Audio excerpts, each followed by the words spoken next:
It's the most creative time of year, and I'm kicking it off with the 12 Days of Craftmas. Starting November 17th, I'll be posting 3 brand new craft videos every week on Mondays, Wednesdays, and Fridays. These videos will be packed with fun, laser ideas and projects that you can follow along and do. We'll be using our laser, our Cricut, and sublimation, and maybe even a little bit of epoxy. We'll be going through some Dollar Tree hacks, custom ornaments, and DIY gifts that you can sell or give this season. And because it's Craftmas, I'm doing a big giveaway with my friends over at MakerFlo. Hey crafters, it's Danny. And Sam.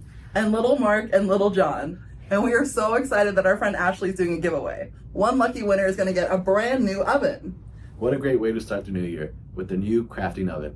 This thing is worth $300 and it is a beast of a little oven.